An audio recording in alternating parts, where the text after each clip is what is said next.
dahil sa'yo.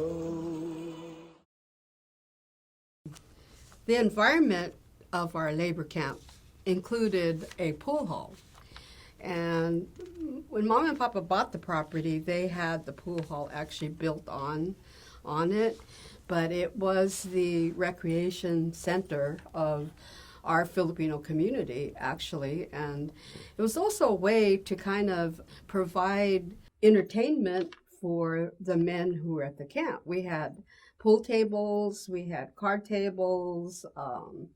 Every day when they were off of work, they were in the pool hall. Or my mother had a little store where we served wine and beer and cigarettes and candy. And of course, us little ones, we helped Mama in the store. I was pouring wine probably when I was like 7 years old, and it was not the best kind of wine. I mean, it was like, I don't know, Gallo wine or Paisano wine, some kind of really rot gut, really awful stuff. I thought, how could anybody drink wine? I never drank wine until I got to college. And we had access to beer, wine, cigarettes. Didn't even faze me to try it because we were around it so much of the time. The pool hall reeked of I don't know if you guys know what Tuscany is, but the Filipino men, the manongs, used to these were little cigars. Yeah, little cigars. It's about really like this thin, like my finger, and about this long, and they stunk. Yes, they did. And so our little Uncle Opong, he used to be the one that took care of the pool hall. So he had, of course, what they call, there's a Filipino word for this word, but I mean for what it is, but it was spit cans that they had all over the pool hall, which was really gross. But I mean, as a little girl, I went in there. I also made money. I mean, every time we had a fundraiser at school, the manongs were always very generous. They'd always say, oh, and Inday was a name for a little Filipino girl. So they would call me Inday, and they would I would make little cakes and make money for, pocket money for myself. And I would make these cakes and they would bring them out in the field. So there was a lot of benefits to working in the pool hall. And a lot of my friends would say, what do you do? I said, I help my mama in the pool hall. Well, what's a pool hall?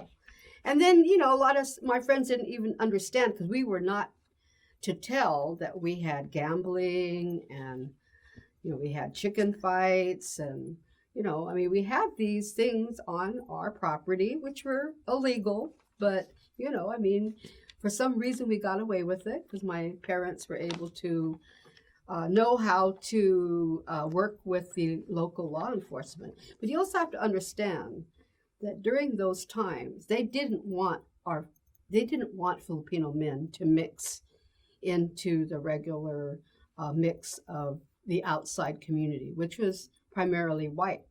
So that was a way to contain us.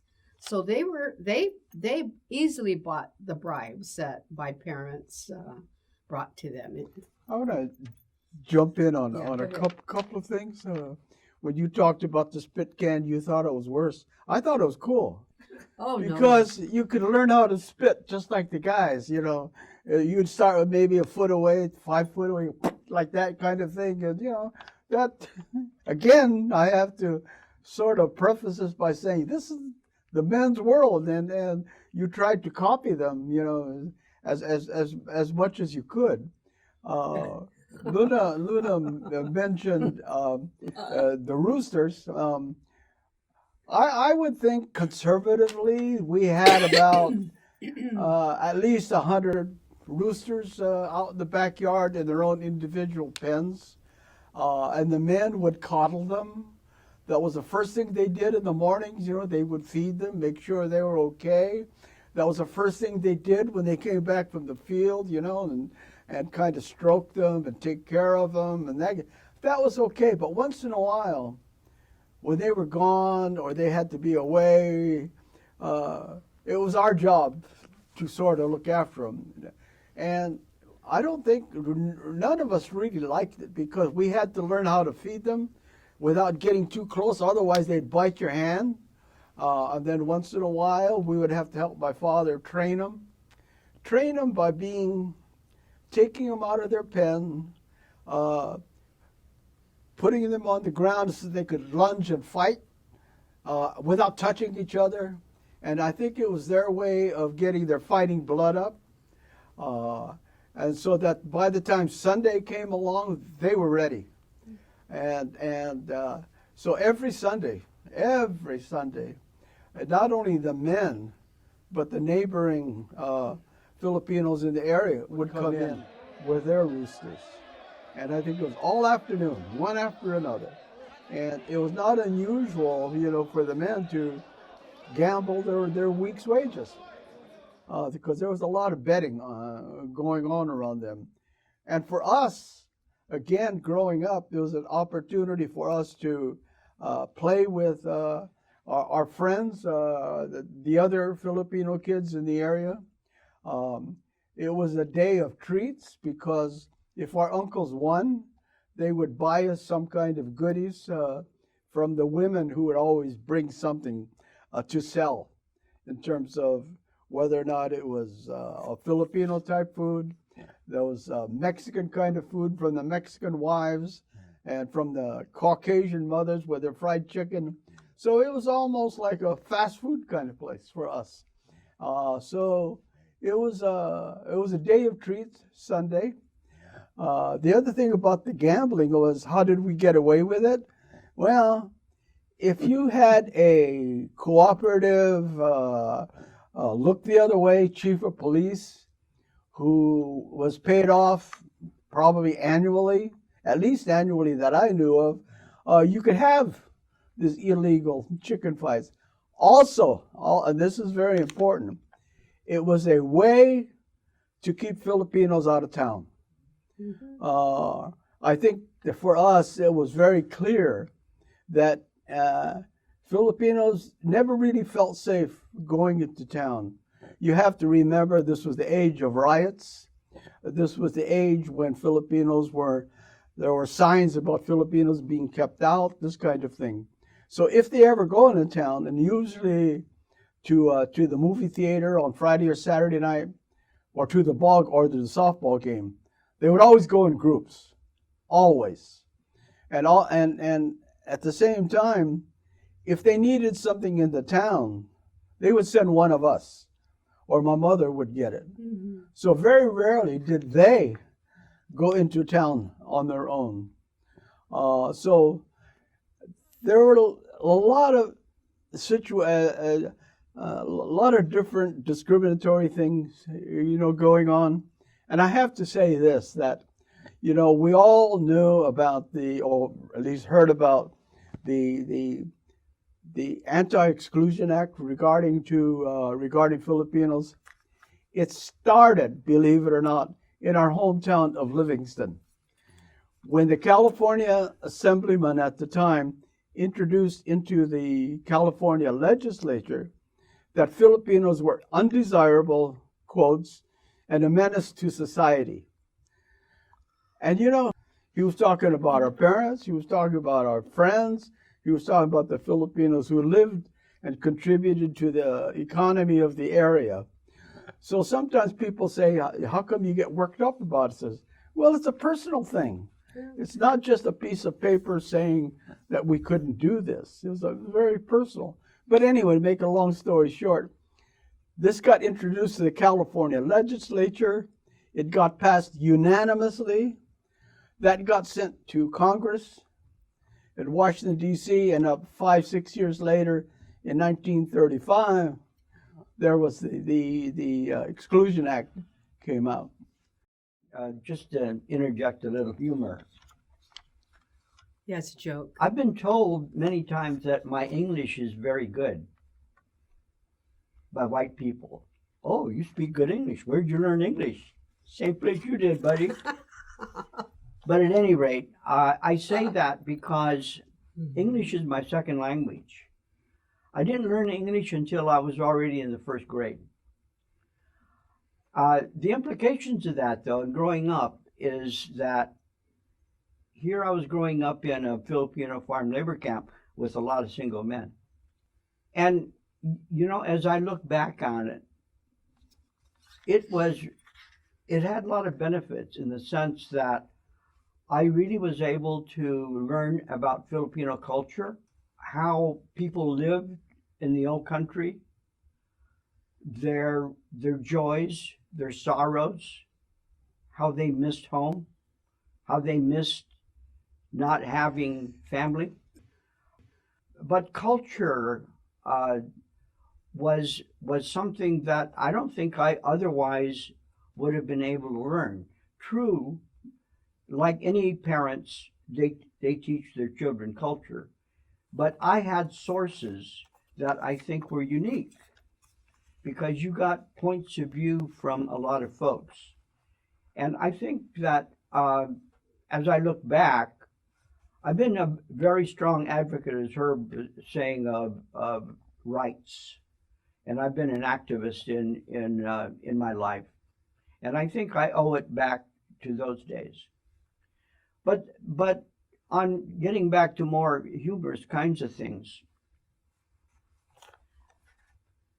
I was so good in speaking the Visayan dialect that I was able to become a good storyteller to these men.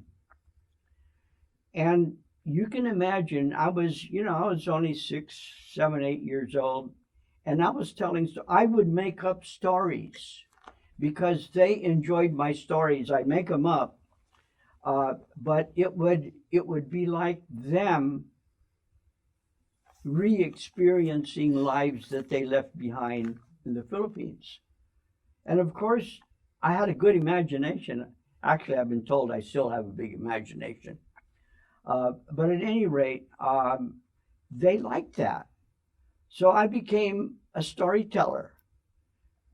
Factually, it was based on fact, I think, but very exaggerated. And they had a good time with that. So it's one of the things that in a way, when I look back, I guess I was able to make their lives more full, in a way. But growing up in that environment, as Luna and Herb were saying, was really different compared to most of the classmates and our contemporaries in the wider society. My first day of school, for example, my parents dropped me off at the bus stop, at the school, and they pointed to this bus, and they said, "You take that bus, it'll take you home." Well, what they didn't know was that they had more than one bus. And so I got on this bus that they pointed to, and it wasn't even close to home. And then I tried to talk to the bus driver who couldn't understand my dialect. And before you knew it, the sun was going down already. But luckily, it worked out because it just happened that we passed a house of a good friend of my dad's, and he brought me home. The other story of my first day in school was, you bring lunches. So my mother packed rice and fish. And here I was, it was perfectly good for me. But you should have seen the other students turning to smell the fish and wondering what it was that I was eating. So almost immediately, I told my mom that she has to get me a lunch pail like all the other students, because I was the only one with stinky food in a paper bag. So that's just an example of growing. And as the oldest in the family, my experiences were first experiences, if you follow me. So I was kind of the guinea pig. From his experience was that from then on, the rest of us kids were not encouraged to speak the dialect. Yes. As long as we understood it, it was okay. But we were not going to get into his experience, so we spoke English right away. And their expectation was, as long as we knew what they were talking about, Yeah. that was okay with them. That's okay. But we retained all the bad words. You know. Thank you, Luna, for getting me back Yes. That's focused. what we. Yes. Yes. Yes. Yes. Now I got to get serious. Why were there so many single Filipinos? It really was because of the historical policies that America had. And those policies were really, as far as immigration is concerned, it favored Europeans. It favored whites. If you think about it, people of color, the only way they came here was because of cheap labor. The blacks, slaves, right? The Chinese, again, cheap labor in building the railroad. The Japanese that followed to do the farm work. And then the Filipinos who followed them, because the Chinese and the Japanese, Congress passed laws that excluded further immigration from those groups. At the same time, in Hawaii, the Hawaiian plantation owners were being hurt because there was no one to work the sugarcane. So if you remember at that time, the Philippines was a colony of America. So the Hawaiian plantation owners went to Congress and they said, since we have power over the Philippines, we ought to get Filipinos to work on our crops in Hawaii. So that's what they did. And they took a lot of shortcuts. They even classified Filipinos as nationals so they wouldn't go through the complicated process of aliens. And they named the Filipinos nationals, not aliens. That meant they could get here with minimum red tape. They also, when they recruited workers, they only went to those provinces in which there was a tradition of hard work. They went to the extent of looking at people's hands that wanted to come here to see if they were hardened. If they were soft, you were not going to be able to come here because there was no evidence that you did hard work. Those are just some of the examples of how they singled out particular kinds of characteristics to come here. One of the other consequences, of course, were that the men were singled out because women weren't usually looked at as field workers. So as a consequence, when Filipinos began coming to Hawaii and eventually to the West Coast, the ratio of men to women, or women to men, really, to look at it that way, there was one Filipina woman to every to 37 men. Big ratios.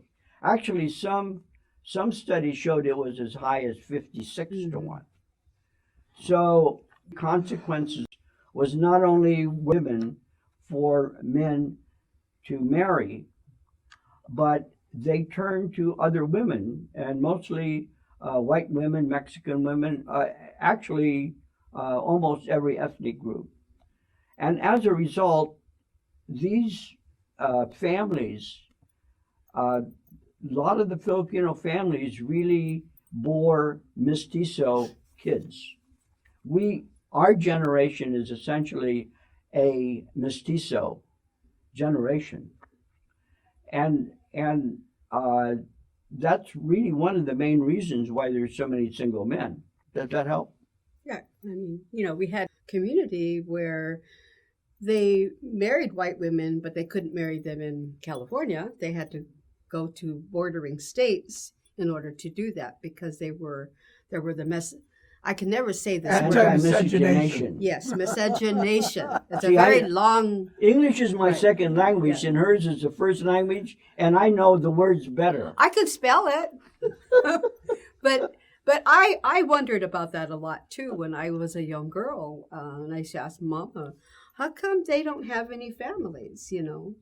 And Mama didn't go into all the details, but she'd say, well, there's laws. They can't, you know, the way there's not very many women and they can't marry white women here in the States. And also, I didn't even know until I was an adult that there were all these riots and there were signs put in front of hotels in Stockton, California, that said no Filipinos allowed. So a lot of the history that we're talking about, our personal history, and a lot of the history that was happening in the background, the laws, discrimination, a lot of those things I didn't really become fully aware of how that impacted me until I was out of high school and I was going to college. And once I learned a lot more, I became very resentful, you go through a period of that time where your identity becomes affected when you find out that your people have been so discriminated against and the struggles that they've had to go through and the promises of the American dream that they never were able to achieve, you know, but yet through them, because we stand on their shoulders, I mean, my brothers and myself and others in our family, we've all gone to college. You know, we're not farm workers, although we stand on the shoulders of farm workers. And I think that is something that a lot of people do not understand. There's a lot of pride in that. I take a lot of pride in knowing that in my roots, we had the hardworking, struggling, sacrificing Manongs that were out in those fields. I mean, I remember one time I went out in the asparagus fields and I saw my uncle, remember Uncle Unsing?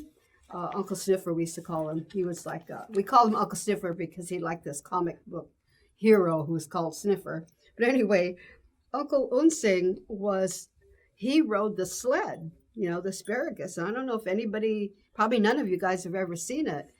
But imagine they're out in the field, very dusty, peat dirt, and the men are hanging off the sled and they're, you know, cutting the asparagus. So it's back-breaking work. Any kind of work they've ever done was back-breaking. I mean, and at one time in history, there was, what was it, Herb, the short hoe?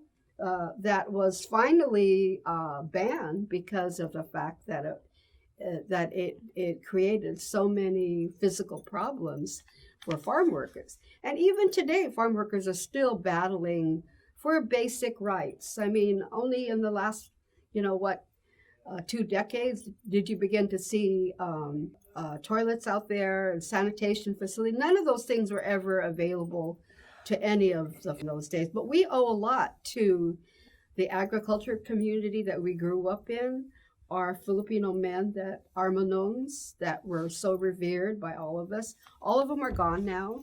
And because of the history that none of us really learned until we were older, there is a organization called the Filipino American National Historical Society that was established in 1982 in Seattle, Washington. And through the years, I think we're into our almost 40 years now of since they were chartered. There are upwards of about 35 chapters throughout the nation. So now you can look up Filipino American history online. We never were able to do that. We never learned anything about our Filipino American history until we started asking questions, and we had to do some research and found out that our contributions to America were definitely needed to be addressed, and we needed to give ourselves credit because we are as much a part of the American fabric as anybody else. But those are the kinds of things that, if my parents saw our generation now, their dreams have become realized because our kids nowadays, they are in those kind of professions that our parents only dreamed about. They own houses that they only could dream about, driving cars. I mean, everything is so high tech now. You know, my son, who is here in the audience today, you know, he's a beneficiary of that. But yet, he also was exposed to the Manongs at our labor camp, because when he was a child, I was a single mother, and my son was able to see and grow up with some of the Manongs at that camp. So he carried a lot of those values in his own life, and I'm glad he had that experience, because it's one that a lot of the other kids did not have. Hanggang mamatay,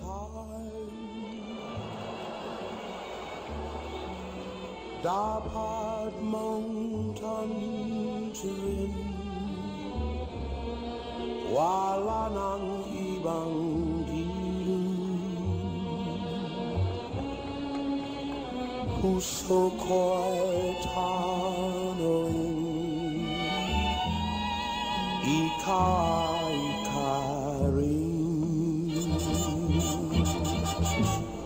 dahil sa'yo